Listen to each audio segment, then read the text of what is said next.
Me being me, I'm like, I'm not disbarred. And the person's like, yes, you are. And I said to Carol, Carol, they're saying I'm disbarred. And she goes, no, right? That's her voice. Really, it is.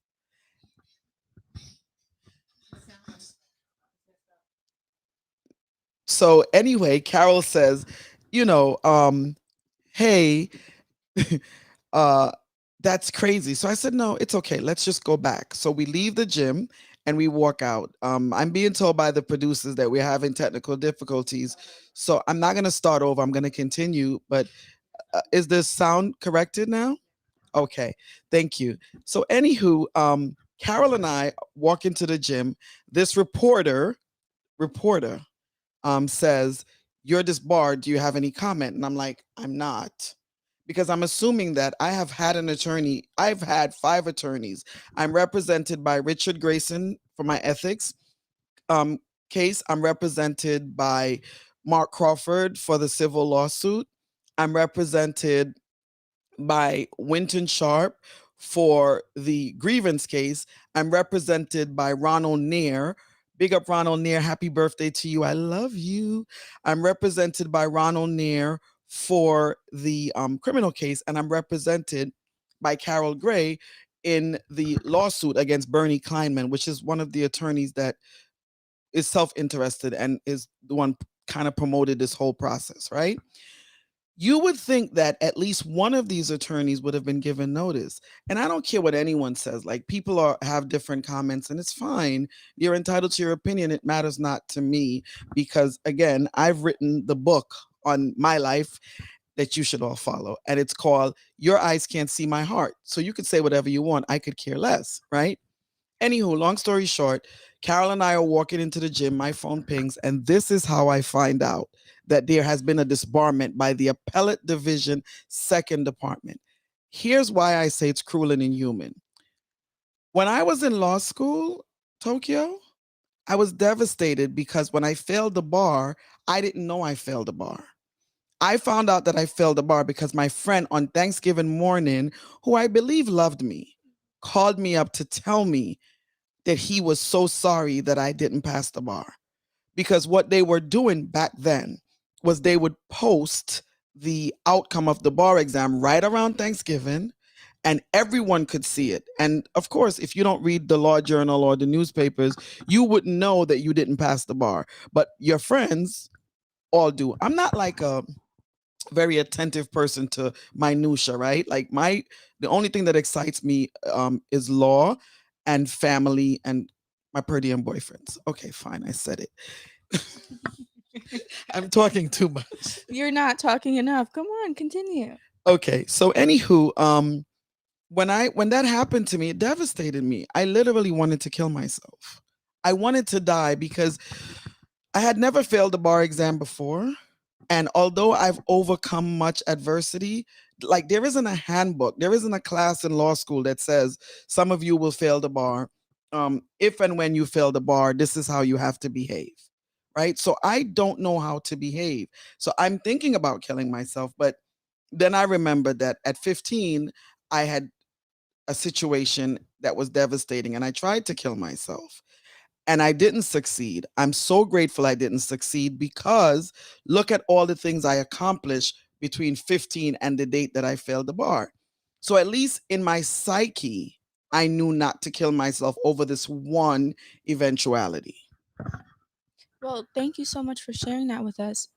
With that in mind, can I ask, how is this relating to the way you found out about your disbarment? Well, it's similar, right? It's cruel and inhuman for you to publish the bar exam results, which is such a personal and intimate eventuality for the individual who's dealing with the results.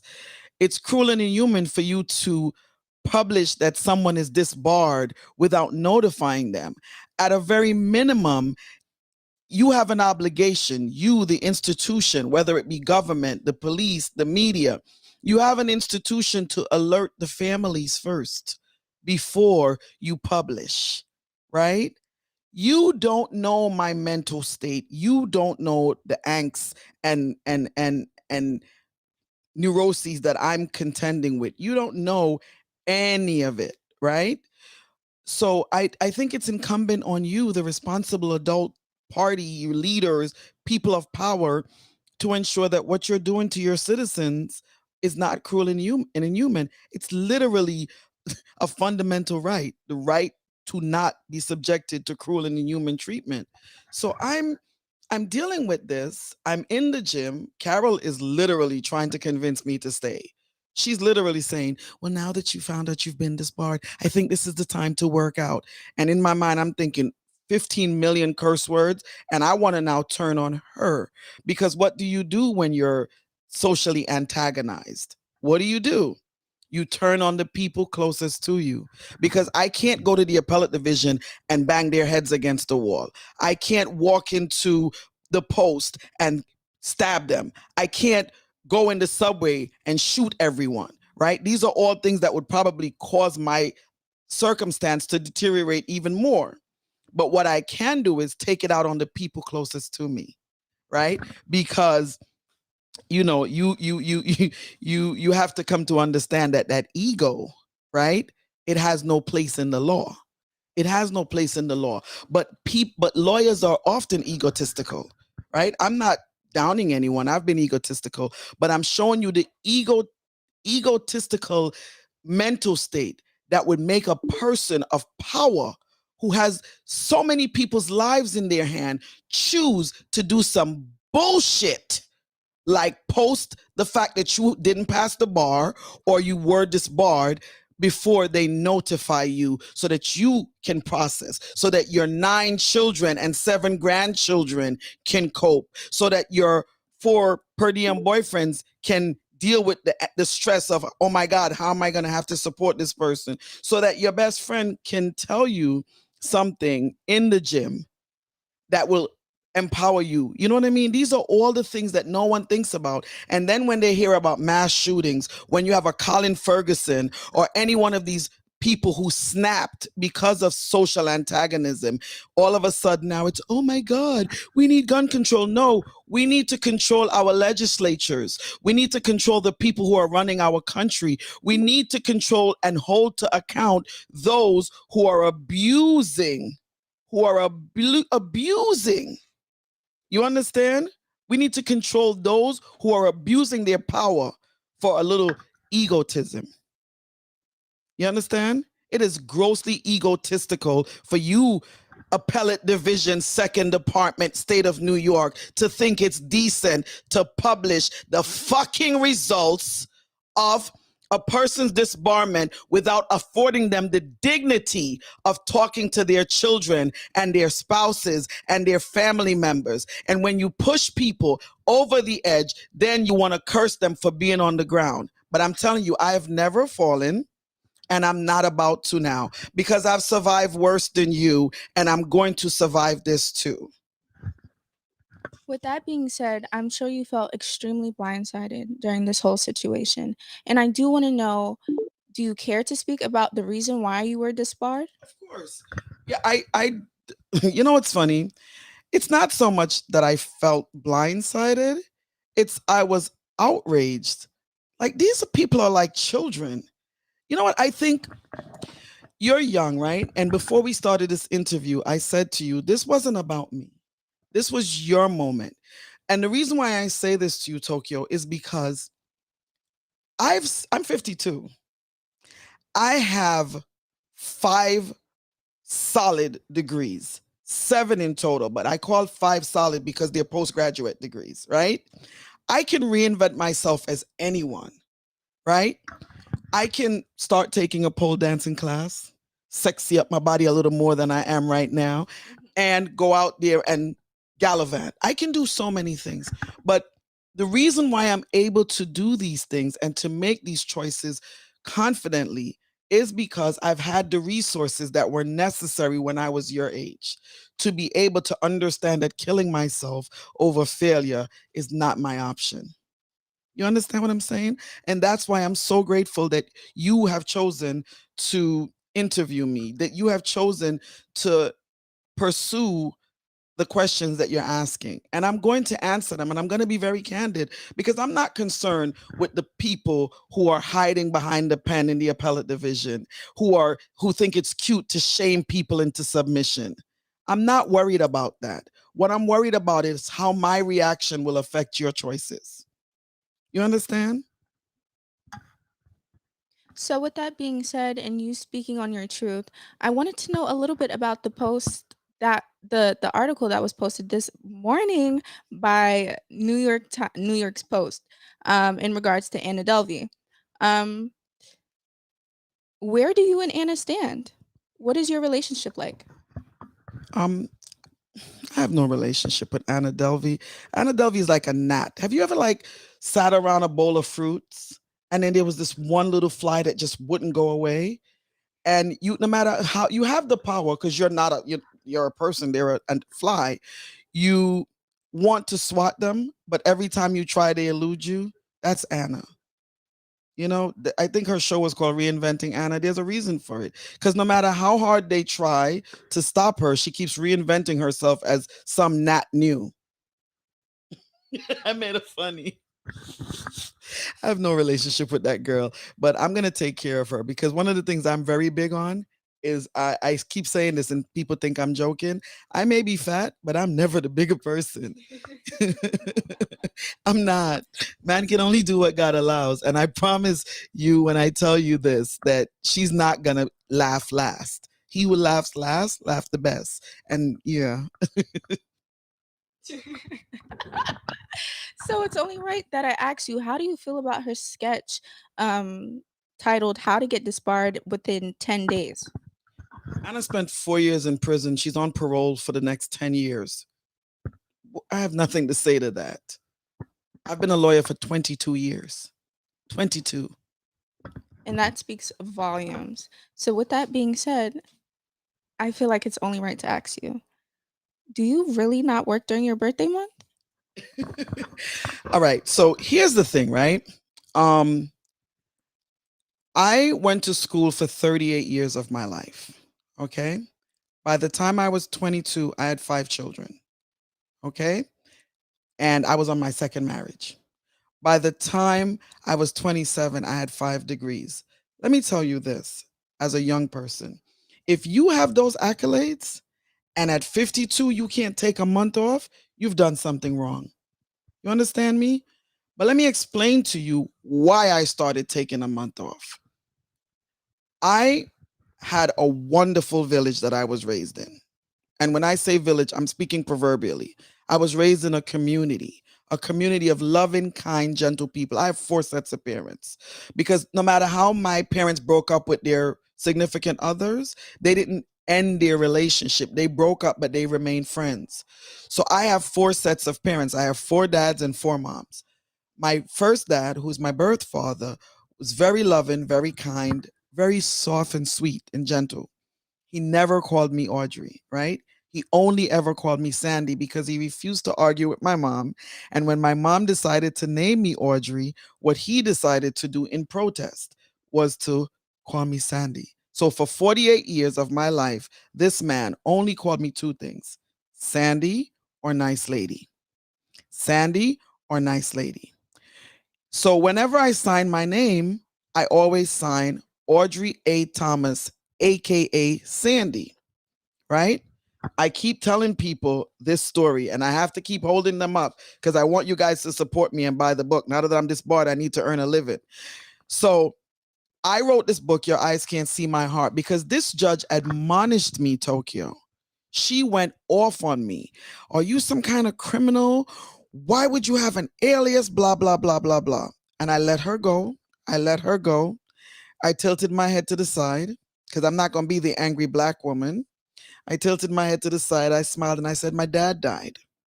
And the only name he has ever called me my entire life was Sandy or Nice Lady. So rather than signing my name Audrey A. Thomas, Nice Lady, I signed my name Audrey A. Thomas, aka Sandy, in honor of my father. But here's what's scary. If you're a judge and you're sitting on the bench, and it is your job to be the arbiter of destiny and to be the one who decides in law and balance the scale of justice. It is scary for me that you think that people who have aliases are criminals, because most black people don't use their real name. Most black people is a Pookie, a Lala, a Nene, a Tokio, a Shay Shay. So you're telling me that if I come before you as a defendant and I have an alias, you're automatically going to assume I'm a criminal? That is scary. You should not be a judge, because now you're being judgmental, not judicious. Okay, so that was the first part. The reason why I started taking the month off is when my dad was diagnosed with prostate cancer. Canute Archibald Watson, I love you so much. That's why the disbarment notice says my name was Watson, because I was born Audrey A. Watson. That great man gave me a lovely name. When my father was diagnosed with prostate cancer, what I started to do was to go to Jamaica for a month to spend time so I could, kind of hang out with him, spend time with him, because I thought he was going to die. So I stayed in Jamaica the entire month of my birth because this man gave me life. It's symbolic. My dad died October 18th, 2018. I've been doing this consistently every year to just, go back. I sit on Helsha, I have a lobster and a steak and whatever, because my daddy would take me to Helsha, he would take me to Hope Garden, he would take me to Devon House, he would take me all these places. And I don't want to become emotional. But what's crazy is, again, Anna Delvey and her new team of stupid lawyers, um, and I have gross evidence that they're stupid, okay? Her new team of stupid lawyers made a big stink about the fact that I was in Jamaica for a month. Here's the thing. Me being in Jamaica for a month, you can call Judge Yavinsky of the Queens County Supreme Court and ask him if when I was in Jamaica for a month, I wasn't doing motions. If I wasn't sending him motions 3, 4 o'clock in the morning. You understand? I was still tending my business, but I was doing it from a place of security. I sat under a tree. I processed. I did yoga. I did deep breathing, and I reminisced on my dad because I love my father. And it's okay to love people. You understand? Even if they don't look like the people who are judging you. And the one thing that I'm doing consistently is I'm not concerned with what anyone else thinks. I'm concerned with how I allow your thoughts to make me feel. And I'm not going to let anyone reevaluate and redetermine and redirect my destiny. My God processing system tells me to go where I am happiest. And in April, I am happiest in Jamaica, West Indies. Yeah. And so that's where I spend every year. April 1st to April 30th, I'm in Jamaica, West Indies. Last year, I was like, you know what? Forget about it. I'm going to stay here till May. And I didn't come back until May 21st. One year, they killed my BFF of 38 years, Tibam, and I used to spend my birthday with him every year. So I canceled my birthday and redetermined that my birthday was May 15th because I didn't want it to be April 14th because he died April 15th. So I redetermined my birthday so I could grieve and still for a month enjoy my birthday. That's the only time I've spent a month in Jamaica that wasn't April. I went for May. Well, with you being in a state of retreat and being so grateful for life, can I ask what's next for Audrey A. Thomas? Well, life is lovely. I have to tell you this, right? I read a book called The Power of Habit, and it's by Charles Duhigg. And one of the things that Charles Duhigg says in his book is that you should keep your weak ties very strong.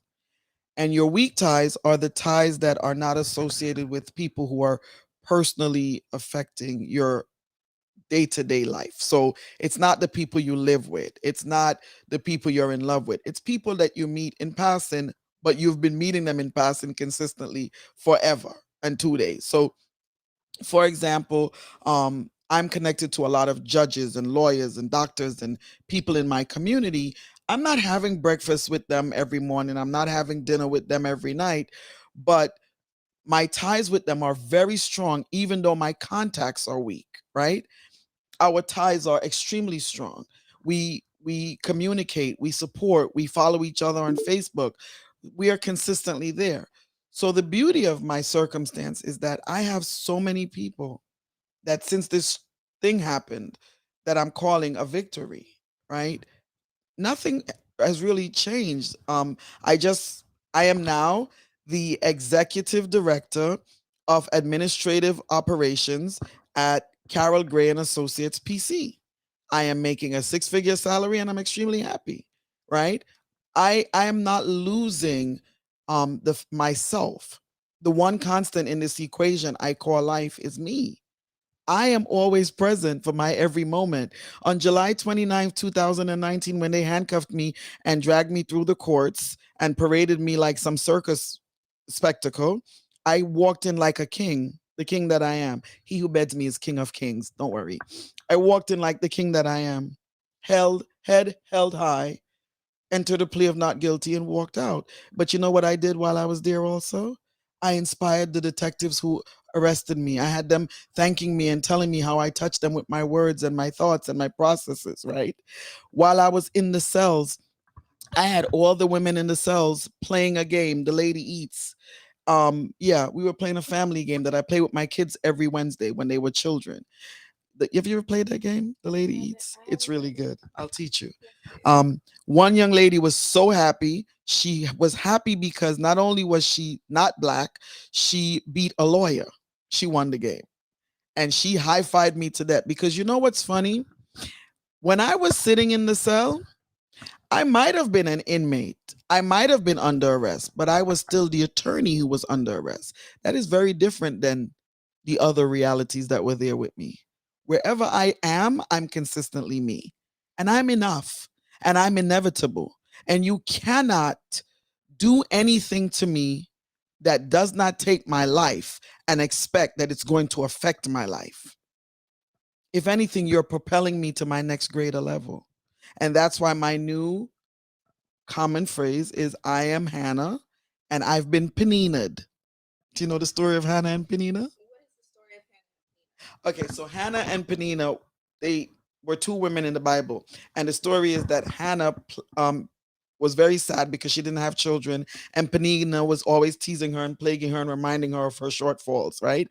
And she became so e- encouraged by Penina's onslaught of attacks that she became fervently committed to serving God. And she served God so faithfully and he glorified her. And ultimately, she is now remembered in the Bible as a woman of valor, as a great woman who really, really put her all into it.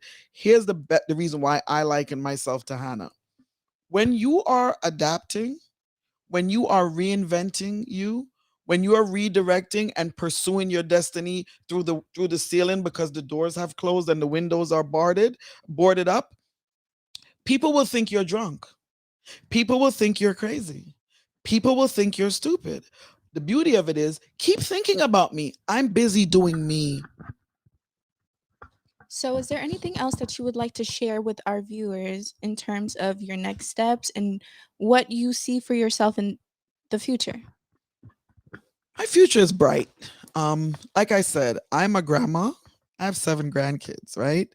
I'm excited that I survived this like I'm surviving everything else. What I do see is I'm going to be an instrument of change because I'm not kumbayaing with anybody. I'm Jamaican. We fuck them up. We don't fight them. Okay. I am not kumbayaing with anyone. I'm not going to sit down in the barbershop and talk about the man. I'm not going to talk about, no, I'm not doing all of that. I'm going to call you racist if you're racist. I'm going to tell you all the things that I think of you, but I'm not putting my platform on that. You understand? Because, like I told people before, I'm racist. I don't practice racism publicly and I don't take my racism to work, but I'm very, very selective about who I let in my bed. That's where my racism is, in my bed. Okay? So it's okay to have any opinion and views and pursuits that you want. You just need to remember that we have a constitution in this country. And you can't act like the Constitution was written for you. Okay? So many people before me have used the Constitution to correct bad behavior, and so will I. You're not going to deny me due process. You're not going to deny me equal protections. You're not going to subject me to cruel and inhuman treatment and expect me to roll over and play dead. This color don't run. I don't. I'm very serious. I am going to use my pen. Remember, this bar don't mean you can't proceed pro se. I'm not practicing law. I'm done with that. You took away that. But what you haven't taken away is my ability to practice me. I am me yesterday, today, and tomorrow. And I am enough in whatever form I present. And I was taught that me upside down is we. And I'm going to make sure that we, the people who may be affected by your egotistical actions, will not be subjected to cruel and inhuman treatment. I am the reason why they changed this protocol of announcing the bar exam results on Thanksgiving, because I wrote a scathing letter and I kept making phone calls and I complained to the people who had power. I went right into Charles Heinz's office and I told him, this is what they did. And he said, oh my God, no, I'm going to have to get on this. It was me who formed the campaign to make sure that gays had the right to marry in this state of New York. I was knocking on doors and signing petitions. You understand? I am not someone who sits around and complains about what anyone else is doing. I am someone who gets up and correct behavior so that the person who has to follow me will not have to contend with it. They don't announce the bar exam results on Thanksgiving Day anymore. I was instrumental in that. I am she who stands between people and their would-be oppressors. Anna Delvey is a non-factor to me. You understand? But she is a reality that we all have to address. Why is it this white woman from Europe who's an illegal alien is not getting the rage of the MAGA supporters? Why? Why can she talk about Judaism and these disgusting people and how they smell horribly and don't get canceled, but Kanye does? Explain this to me. Why was Anna Delvey able to walk into a bank with her little cute expensive purse and have them offer her millions of dollars of American citizens' hard-earned monies? Why is Anna Delvey still posting using Jacob Samshian as her puppet? Because the court ordered her not to be on the internet. So explain to me how she's posting about me. Because she has Jacob Samshian doing her bidding. Because two Wongs don't make a white is what the perception is. That is an actual decision on the immigration books. An immigration judge actually said that two Wongs don't make a white, referring to an Asian couple that was trying to get their citizenship. And in those days, you needed one white witness to testify for you. And the witnesses that came, they were named Wongs, but they weren't white. We have come a long way in this country as far as the laws are concerned, but I think Trump's recent presidency makes it very clear that we have a long way to go. Yeah, the appellate division didn't take away my status as a lawyer. My name is Audrey A. Thomas. In 1994, I got my associate's degree in criminal justice. In 1995, I received my bachelor's degree in political science. In 1997, I received my master's degree in public administration. In 2000, I received my JD. I pursued my PhD, but then I dropped out because it got a little hard. And then I got my master's in education. I have a business degree. I have a GED, but you know what else I got? I got a whole bunch of people standing with me. I am not alone in this world. Failure to man is not failure to God. Now, I want to say thank you. Thank you for all that you've done. You know, you made your mark, and I'm super excited to see where you're heading. Um, Now, are there any closing words, or do you have any questions that you would like the viewers to answer for you, or would you like to say your handle and allow them to contact you for further information about yourself? I really want people to stop paying attention to sound bites and tidbits, right? I want people to stop jumping on bandwagons. And I want people to stop looking down on people except when they're pulling them up. My friend Cheryl Rich always says this, and I don't ever forget it. Today is for me, tomorrow is for you. My friend Jim Koenig just put his gun in his mouth and squeezed the trigger in his law office. What could he have been going through? I kept thinking that I didn't recognize, that so many of us who love him did not recognize. What made him feel so alone, so judged, so socially antagonized that he would take a gun and put it in his mouth? What would do that? I want you to understand that your emotional intelligence is not about being smart-assed. It's about being compassionate. It's about seeing people at their worst and choosing to love them anyway. I had a client curse me out today after I told him that I was disbarred. And I was like, fuck you. Because I can't get disbarred again. The rule of civility no longer applies to me. Because here's my thing. I just told you that I lost my ability to practice law, something I went to school for 28 fucking years of my life to do. And your response is only to think about you? I could have referred you to someone. I could have had my friend take your case. I could help you. But how can you help me with this situation? Aren't we supposed to help each other? Don't you know that in Africa, the Mbembe tribe, when someone fails, they put them in a circle and tell them all the things they have been doing that's good in their whole life? They keep doing that until they reinvoke the person's spirit of goodness. I didn't fucking take Rhea Murray money. That fucking daughters and her kids are liars. I'm an accused person. But no matter what my choices in life, I don't deserve to be treated like my fucking black ass life don't matter to you, because I could be the person that helps you. It's the Spider-Man effect. You may fuck me over today and let a criminal go, and that criminal kills somebody you love when I could have stopped it. You understand? Or you could have stopped it. There's a domino effect. Treat people well. Choose wisely, because the life you're saving is your own life. It's your life. When you do for someone, you're not doing for me, you're doing for we. I'm telling you, turn the M upside down, it's a W. There's a we. The word your, Y-O-U-R, has our in it. It's not a coincidence.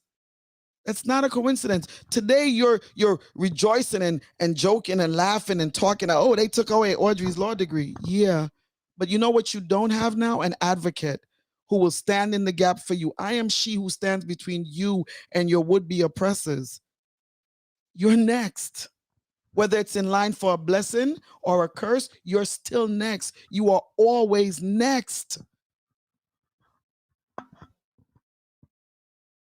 Thank you. Once again, you are so well spoken, and I aspire to be just like you one day. But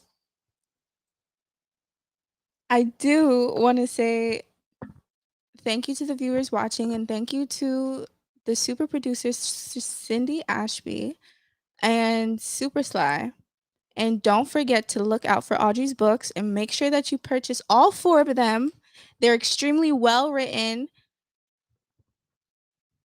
Failure to God. Failure to man is not failure to God. A social parody about Jehovah's Witness. Oh, Christian bitch. Yes, Christian bitch, a social parody about Jehovah's greatest wickedness. Ego has no place in the law.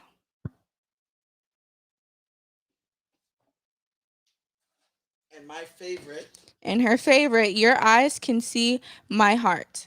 All written by Audrey A. Thomas. I'm also finishing the one called Social Antagonism is the Worst Form of Oppression, the Anna Delvey Effect, Reality. So that one's going to hit the presses right when her book about me does. But one thing I want to say to you, Jazz, because I told you this is really about you and how I affect you. If I don't leave you with anything else, and if I'm dead and gone and you're still alive, remember I told you this. Don't ever aspire to be the next anyone else. Be the first and only you. Be the first and only you. Yes. Yes. And I want to say this, things aren't what they seem. When I saw many people who look like me turn their back on me, my white Jewish lawyer didn't. My black Jamaican lawyer didn't. You understand? I've had female lawyers, male lawyers.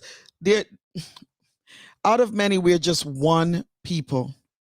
Okay, but we're a diverse people. We have differences, we have distinctions, we have cultural habits that are foreign and far-fetched and polarized for each other, but we are still human first and everything else second. And I'm telling you, you don't understand that. I'm grateful for what Anna published in the newspapers about me. I'm grateful for her book cover, and I did call her an ungrateful bitch. She is. She is. It's the truth, right? She also robbed me. I did over $200,000 worth of work for Anna, and she didn't pay me, and the courts let her get away with it. But when I'm done this, I'm going to the precinct to file a police report, and then I'm going to pursue it so she can leave me the fuck alone. Because one of the things you're not going to do is socially antagonize me and make me not be able to sleep at night. Because I'm human too. You understand? And I'm not afraid to tell people exactly what they're not going to do to me. I'm not. I'm a praying person, but in the Bible, there's a lot of people who got killed by some people who God favored. Yeah. Thank you once again, Audrey. Now, do you have any final words to close out today's session? Just be you, but be kind, you know? Um, Quite honestly, if I saw Anna like standing in the middle of the street and the truck was coming, I would probably lend her my umbrella because the truck might splash her. No, I would help her. It's just my nature. I've always been loving and kind, and I think that's why my karma is good. Like a lot of people have come out to support me because I am very kind. I can be rageful. It's one of my personalities. You know, I'm Audrey Sandy Dewdrops, vicious lover Thomas, but I'm consistently kind. Like I don't know. I think it's because I was loved well. I was raised with a lot of love. I was raised with people who really cared about me and treated me well and catered to me. I mean, Cindy babies me. Cindy Ashby is like one of the greatest human beings on the planet. And don't even talk about Carol Gray. She's like big sister extraordinaire, you know, Cheryl Rich, Mark Crawford, Winton Sharp. I mean, poor Mr. Sharp. I can't even imagine how he must have felt when I had to call him to tell him that I learned in the news that I was disbarred. And quite honestly, they disbarred me according to the newspaper on 11/9. He just got the notice in the mail yesterday. Like, how is that even cool? Like, who are these people that they're sitting up there thinking that this is okay? You know, like they're so detached from humanity. There's an inhumanity in the justice system that is inherently dangerous, because if you start to think of people as not people, it's easy to treat them as such. That's why the Holocaust happened. That's why slavery happened. That's why human trafficking occurs. You know, these are all the reasons. These behaviors cannot be in public office. You can't. So be kind, but above all else, make sure that you hold your leaders accountable. They have to be held accountable. You know, you can't let their egos run amok of everything that our constitution stands for. I love this country because I think we're the only people in the world that can assert our, I know my First Amendment right. I know my Second Amendment right. I know my Fourth Amendment right. I saw a white woman in Jamaica asserting her First Amendment right. She got fucked up, but she was asserting her First Amendment right. And I laugh because we as Americans don't realize that other people in the world don't have what we have. We have a constitution and they're required to abide by it. So just be kind. And I think that's my final word. Be kind. Well, you heard it here first, guys. Make sure you're kind and make sure you definitely do buy Audrey's books. Now, thank you for being a watcher and on the Wake Up Radio. Feel free to contact Audrey A. Thomas at 877-529-6373 at lawgirl0414 at gmail.com. And and this is our final farewell. I am Tokio B, and don't forget to follow me on Instagram and TikTok. Say bye, Audrey. It's Law Gal LAWGAL 0414, and I'm still 877 Law Nerd, which is 877-529-6373. My emotions come and go, so if you could just call me 877-529-6373. That's 877 Law Nerd, and just give me a word of encouragement. Email me lawgal 0414 LAWGAL 0414 to just encourage me and tell me that I touched you. I'm gonna let you know right now, if you have a negative comment, don't tell me, because me I go cuss you. Yeah, man. I'm a hunt you down and cuss you. I had a lady that had to change her number because she made the mistake of calling my radio show to cuss me. And every night I would call her at 2:30 in the morning. Yeah, she had to change her number. So please, if you have something kind to say, lawgal 0414, it's my birthday, to remind myself that I'm special from birth and nothing anyone does can compromise that. Lawgal 0414 at gmail.com or 877-529-6373. Audrey A. Thomas. I'm out. Tokyo.